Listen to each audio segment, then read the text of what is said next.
تو وہ علم ہو جائے گا اور حضرت حاضرہ پر نہ بات چیت کی جائے. ان کا سوال یہ ہے جو خطبہ دیا جاتا ہے اگر بعد میں اسی کا ترجمہ پیش کیا جائے پہلے سے تیاری کر کے تو یہ زیادہ بہتر نہیں رہے گا؟ بالکل بہتر رہے گا اور ہونا بھی یہی چاہیے. بلکہ خطبے الگ الگ جو بھی حالات ہوں، جیسے اس ٹائم ملک کے جو حالات ہیں وہ مدرسوں کا جو آج کل وہ چل رہا ہے کہ ان کی انویسٹیگیشن چل رہی ہے، اس پہ خطبہ ہونا چاہیے کہ اس میں کتنے پہلو جو ہیں پازیٹیو ہیں کتنے نیگیٹیو ہیں.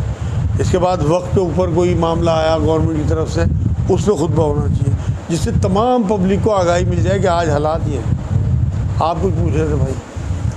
خطبہ رسول اللہ صلی اللہ علیہ وسلم نے جو دیا ہوگا اس میں تو صحابہ کے نام تو آئے ہی ہوں گے، خطبے میں تو قرآن کی یا حدیث کی بات آئی ہوگی، تو یہ جو خطبہ دیتے ہیں اس میں جیسے صحابہ کے نام آتے ہیں، یہ کیا ایک صحیح چیز ہے؟ ان کا سوال یہ ہے کہ حضور صلی اللہ علیہ وسلم جو خطبہ دیتے تھے اس میں تو صحابہ کے نام نہیں آتے تھے، اب جو خطبہ دیا جاتا ہے اس میں صحابہ کے نام لیتے ہیں. اصل میں ان کے پاس طریقہ نہیں ہے نا خطبہ دینے کا، یہ کیا کریں گے؟ یہ تو ایک روح تو نکل گئی خطبے کی، یہ تو ایک جسم رہ گیا، ریچول سمجھو، ریچول کہ جیسے جسم جو ہے اور روح جو ہے دونوں چیزوں کا مجموعہ انسان جو ہے، اب صرف ڈیڈ باڈی ہے خطبے کی روح نکل چکی. یہ وہ خطبے نہیں ہے جو نبی اکرم صلی اللہ علیہ وسلم کا منشا تھا. جمعے کے دن اجتماعی ایک خطبہ ہونا چاہیے، لوگوں کو پتہ ہو کہ حالات حاضرہ پہ خطبہ ہو کہ آج دنیا میں کیا حالات چل رہے ہیں. تو ہمارے یہاں سائنس پہ خطبے ہونے چاہیے، ایجوکیشن پہ اور دینی علم پہ، بچوں کی تربیت پہ، بیویوں کی تربیت پہ، قرآن پہ، حدیث پہ، الگ الگ یہ تو 4 خطبے ان کے پاس ہیں ہر ہفتے الگ خطبہ. یہ انہوں نے عربی کے نوٹ کر رکھے، وہ اپنا مولوی صاحب کیونکہ وہ تو امام صاحب ہیں، 300 روپے 500 روپے 4000 5000 انہوں نے تو اپنی ڈیوٹی پوری کرنی، تو انہوں نے کتاب سے پڑھ دینا. اور کوئی ہمت بھی نہیں کرتا اور بھی کوئی کھڑا ہی ہو جائے چلو بھائی تو ہی جمعہ پڑھا دے اگر تجھے علم ہے، ہمت کر کے پورا جو ہے جو ممبر ہے وہ کیپچر کیا ہوا ہے ایسی طاقتوں نے جنہیں معلومات ہی نہیں ہے دنیا کی. اس ٹائم حالات حاضرہ پہ خطبے ہونے چاہیے، لوگوں کو پتہ ہو کہ دنیا کہاں سے کہاں پہنچی ہے. ان کا سوال یہ ہے کیا جمعے کو غسل کرنا عورت پر بھی واجب ہے؟ بھائی جب جمعہ ہی واجب نہیں ہے عورت پہ تو غسل کرنا بھی واجب نہیں ہے، اور کوئی کرے فضیلت کے لیے تو کوئی حرج نہیں. مجھے بتایا تھا کہ خطبہ جو ہے پہلے ہم تھوڑا سوچیں بعد میں کیا کرتے تھے، اب یہ اب شروع میں واجب ہو تو عیدین کی نماز کے بعد جو خطبہ ہوتا ہے اس کے بعد بھی لوگ بعد اٹھ کے چلے جاتے ہیں، تو کیا یہ اسی کی شکل ہے کہ تفریح یا ان کا سوال یہ ہے کہ جیسے اب تو خطبہ پہلے ہوتا ہے جمعہ کا، لیکن عیدین کے خطبے اب بھی بعد میں ہوتے ہیں اور لوگ اٹھ کے چل دیتے ہیں، کیا یہ ٹھیک ہے غلط ہے؟ بالکل غلط ہے بھائی. وہ بھی خطبہ واجبات میں ہیں، جو بھی عیدین کے خطبے ہیں وہ واجب ہیں سننے، اور لوگوں کو جب خطبہ پورا ہو جائے تو اس کے بعد ہی اٹھنا چاہیے. ویسے بہت کم لوگ رہ گئے جو اٹھ کے جاتے ہیں، ویسے میں نے بڑی تبدیلی دیکھی 10 15 20 سال میں کہ لوگوں کو اس طرح کی آگاہی ہو گئی کہ خطبہ واجب ہے اور ہمیں سننا چاہیے. زیادہ تر لوگ بیٹھے رہتے ہیں، تھوڑے بہت لوگ تو ہر معاشرے میں اس طرح کے ہوتے ہیں کہ جنہیں معلومات صحیح نہیں ہوتی یا وہ اس پہ عمل نہیں کرنا چاہتے. بہن کا سوال ہے IVF کرانے کے لیے ڈاکٹر کے یہاں باپ اور ماں کے ایگ فریز کر دی جاتے ہیں، باپ کا انتقال ہو جائے تو کیا عدت کے بعد وہ IVF کرا سکتی ہے؟ مطلب باپ کے اسپرم اور ماں کے ایگ فریج کر دیے گئے اور باپ کا انتقال ہو گیا کسی ایکسیڈنٹ یا کسی وجہ سے اور وہ فریج ہیں، تو عدت پوری کرنے کے بعد کیا عورت اس بچے کو دوبارہ اچھا سمجھ گیا سمجھ. ان کا سوال یہ ہے کہ IVF کرانے کے لیے عورت کے ایگ اور مرد کے اسپرم جو ہیں وہ فریج کرا دیے تھے ڈاکٹر کے یہاں، اس بیچ میں کسی وجہ سے مرد کی ڈیتھ ہو گئی، عورت عدت کے بعد کیا وہ پورا پروسیس کرا سکتی ہے؟ بالکل کرا سکتی ہے، کیونکہ اسی کے شوہر کے جو ہیں وہ اسپرم ہیں اور وہ کرا سکتی ہے عدت کے بعد. لیکن اس کے لیے بڑی ہمت چاہیے. جب اس کے پیٹ میں بچہ پلے گا اور 9 مہینے وہ پیٹ لیے پھرے گی اور سب کو پورے معاشرے کو یہ بات پتہ ہوگی کہ اس کے شوہر کی انتقال ہو گیا، تو بہت سارے لعن طعن اسے سننے پڑیں گے. چند لوگ ہوں گے جو اس کا ساتھ دیں گے جنہیں پتہ ہوگا کہ یہ جائز ہے، لیکن باقی کے لوگ یہ سمجھیں گے کہ ان نے کوئی بدکاری کی. میری رائے نہیں ہے کہ اس طرح کی کوئی حرکت وہ کرے. اس کے ہسبینڈ کی ڈیتھ ہو گئی، اب اگر اسے آگے شادی کرنے کا ارادہ ہے تو وہ شادی کرے، اگلے شوہر سے اسے بچے ہو جائیں گے انشاءاللہ. اور اگر شادی کرنے کا ارادہ نہیں ہے تو اپنے تمام رشتہ داروں کی ایک میٹنگ کرے، ایک دعوت کرے اور اس میں باعلان یہ بات بتا دے کہ اس طرح سے معاملہ ہوا اور میں یہ کرنا چاہتی ہوں آپ لوگوں کی اجازت سے۔ اس میں ضرور 2-4 لوگ مخالف بھی ہوں گے لیکن زیادہ تر اس کی تائید کریں گے انشاءاللہ، اگر پڑھے لکھے لوگ یہ ہیں، اور یہ بالکل جائز ہوگی بات۔ جو بچے بڑے کنٹری میں پڑھ رہے ہیں پانی میں، تو جمعے کی روز چھٹی جو ہے نا مطلب دیر سے ہو رہی ہے اثر کے بعد 4:30 بجے، تو ایسی صورت میں کیا وہ جمعے کی نماز کیسا ادا کریں؟ ان کا سوال یہ ہے کہ جمعہ واجب ہے اور جو بچے کالجز میں پڑھتے ہیں، اسکولوں میں، وہاں جمعے کی نماز کے ٹائم کلاسز ہوتی ہیں تو وہ کس طرح سے کریں؟ بھائی ویسے تو میرے نزدیک تو انہیں اس دن چھٹی لے لینی چاہیے، یا تو ہاف ڈے یا فل ڈے، اور اس دن کا ہوم ورک یا جو بھی اس دن کلاس ورک ہو اسے گھر پہ سیٹرڈے میں یا سنڈے میں پورا کر لیں۔ اگر چھٹی نہیں ملتی جیسے آج کل بہت سختیاں ہیں تو پھر وہ ایک چھٹی کر لیں اور ایک دن ایک جمعے کو چلے جائیں، ایک جمعے کی چھٹی کر لیں، کیونکہ 3-4 جمعے جان بوجھ کے اگر انہوں نے چھوڑ دیے تو علماء دین یہ فرماتے ہیں کہ ان کا جو معاملہ ہے بڑے گناہوں میں گنا جائے گا اللہ کے ہاں۔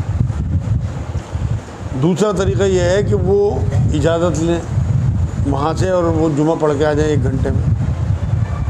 جو پڑھنے والے ہیں وہ کچھ بھی انتظام کر سکتے ہیں اپنا، کیونکہ جو واجبات ہیں ان کی پوچھ گچھ ہوگی۔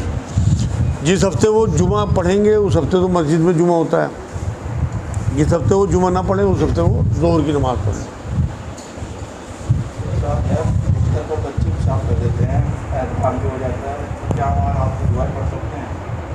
ان کا سوال یہ ہے بستر پہ بچے پیشاب پوٹی کر دیتے ہیں، نیچے گدوں تک پیشاب چلا جاتا ہے، اطلام بھی ہوتا ہے، گندگی لگی رہ جاتی ہے، پاک ہونے کے باوجود بھی وہ جو ہے گندگی تھوڑی بہت ہی جذب کر لیتے ہیں گدے، تو کیا وہاں پہ دعائیں پڑھ سکتے ہیں جیسے پرانی دعائیں یاد ہوتی ہیں یا بیٹھ کے قرآن پڑھ سکیں؟ بالکل بھائی، وہاں آپ اس چادر کو بدل دیں، موٹی چادر بچھا لیں، اس کے اوپر مصلی بچھا کے نماز بھی پڑھ سکتے ہیں۔ اگر آپ نے وہ گندگی دھو دی، وہاں اس کا گندگی کا نشان بھی رہ گیا اور وہ سوکھ گیا تو وہ جذب ہو گئی۔ آپ دیکھو نا، آپ زمین پہ بچھا کے جا نماز جو ہے نماز پڑھ لیتے ہو تو وہ تو پھر آپ کا بستر ہے، تو وہاں جو گندگی تھی وہ آپ نے دھو دی، بالکل نماز پڑھ سکتے ہیں، پوری اجازت ہے، اور چاہے آپ اس کے بارے میں فتویٰ بھی لے سکتے ہو۔ میرے نزدیک تو بالکل ٹھیک ہے الحمد للہ۔